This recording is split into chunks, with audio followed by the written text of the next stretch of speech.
देश भर में दिन प्रतिदिन तमाम पैरा बैंकिंग यानी कि चिटफंड कंपनियां खुलती हैं, जिनका उद्देश्य होता है पोजी स्कीम यानी एक से पैसा लेकर दूसरे को जमा करना। सीधे शब्दों में कहें तो आपका पैसा लेकर कुछ दिन बाद दूसरे को दे देंगे, दूसरे का तीसरे को।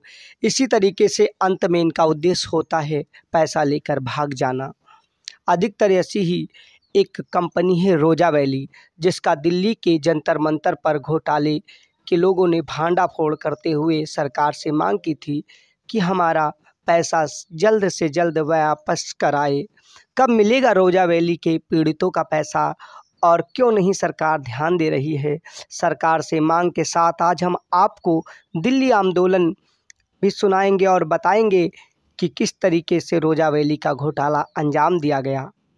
रोज वैली घोटाला एक चिटफंड घोटाला था जो 2013 में आया। इस कंपनी में रोज वैली ग्रुप ने अपने भारी रिटर्न का झांसा देकर देश की भोली भाली जनता से 15,000 करोड़ रुपए की रकम जमा करा ली। रोज वैली ग्रुप ने अपनी अन्नामी और हॉलीडे के वर्शिप रियल एस्टेट प्रोजेक्ट और अन्य संस्थानों में निवेश के लिए प्रेरित किया और कहा भारी रिटर्न देंगे, बैंक से 3-4 गुना। लोग इसी झांसे में आ गए। समूह का नाम विज्ञापन के जरिए फैला दिया गया, कुछ संपत्तियां भी बनाई गईं। समूह ने उद्यमों को विश्वास और सहायक बनाया। लोगों ने कहा कंपनी में उनके पैसे से काम होता है तो उन्हें अच्छा रिटर्न मिल सकता है। इसी झांसे में गरीब लोग आ गए। वे इन लाइसेंस में निवेश करने वाले भारी रिटर्न के झांसे में फंस गए, लेकिन ग्रुप ने वास्तव में इनके लिए कोई लाइसेंस नहीं लिया, यानी केवल आपका पैसा लेकर गैर कानूनी तरीके से घोटाला किया। रोज वैली सेक्टर भारत के सबसे बड़े चिटफंड घोटालों में से एक है। शारदा चिटफंड घोटाले से लेके बहुत से ऐसे घोटाले हैं जिसमें साई प्रसाद और गुजरात का कोऑपरेटिव घोटाला, ऐसे में इन्हीं में से ये पश्चिम बंगाल का है। इस घोटाले में 15,000 करोड़ रुपए से अधिक लोगों का निवेश बताया गया है। हालांकि सीधे तौर पर कंपनी से 15,000 से अधिक निवेशक प्रभावित भी हुए हैं। घोटाले के बाद रोज वैली ग्रुप के सीईओ संदीप बंदोपाध्याय और अन्य अधिकारियों को गिरफ्तार कर लिया गया। पैरा बैंकिंग के यानी इन घोटालेबाजों में से अधिक का राजनीतिक समीकरण भी होता है, तो इस घोटाले का भी समीकरण सामने आया। खैर, हम राजनीति के बजाय घोटाले पर आते हैं। रोज वैली योजनाओं को बनाने में ही घोटाला किया गया था, जिसमें भारत के वित्तीय सेक्टर को हिलाकर रख दिया। प्राइवेट सेक्टर में निवेश करने वालों में अविश्वास की भावना उत्पन्न होने लगी। लोग डरने लगे कि कहीं उनका पैसा भी न डूब जाए। इस घोटाले से देश की अर्थव्यवस्था को भारी नुकसान हुआ और रोज वैली कंपनी के बाद भारत सरकार ने चिटफंड कंपनी को विखंडित करने के लिए नए कानून बनाए, जिसमें बट एक्ट 2019। हालांकि इस एक्ट के तहत रोज वैली के कितने पीड़ितों को पैसा मिला है, आप कमेंट करके ज़रूर बताइएगा। हमें तो ऐसे कोई जानकारी नहीं मिली कि किसी को पैसा मिला है। कुछ लोगों का दावा है, लेकिन हम वेरीफाई नहीं कर पाए। रोजा वैली घोटाला बहुत बड़ा घोटाला है। हो सकता है आपका या आपके लोगों का पैसा जमा हो।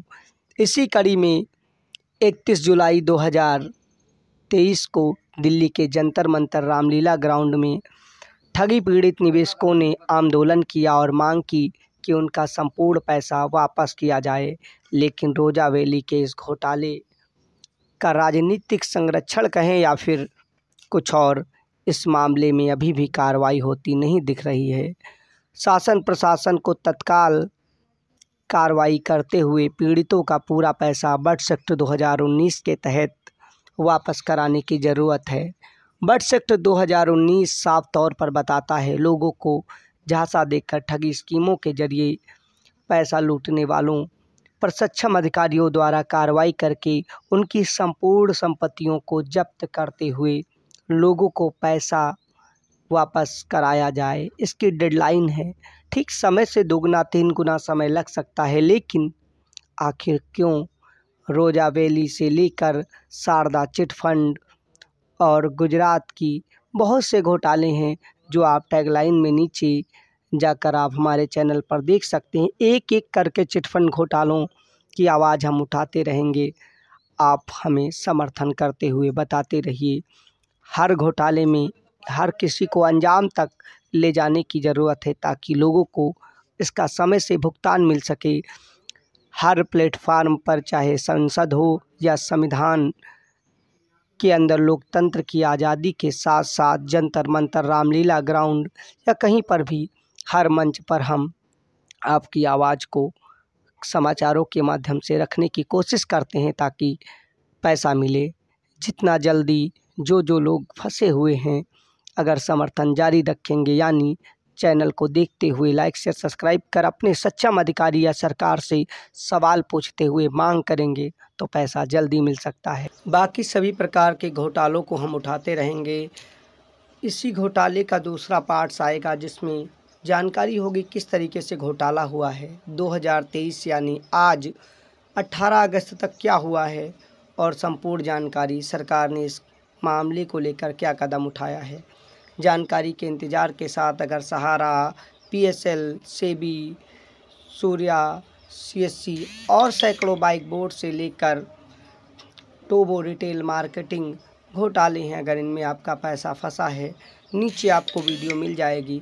किसी भी प्रकार के चिटफंड कंपनी में अगर आपका पैसा फंसा है तो आप कमेंट के माध्यम से जानकारी करके बता सकते हैं। हम हर माध्यम से उसे उठाएंगे ताकि लोगों का पैसा सुनिश्चित हो सके। चैनल को लाइक शेयर सब्सक्राइब अवश्य करें ताकि आवाज़ और सार्थक हो।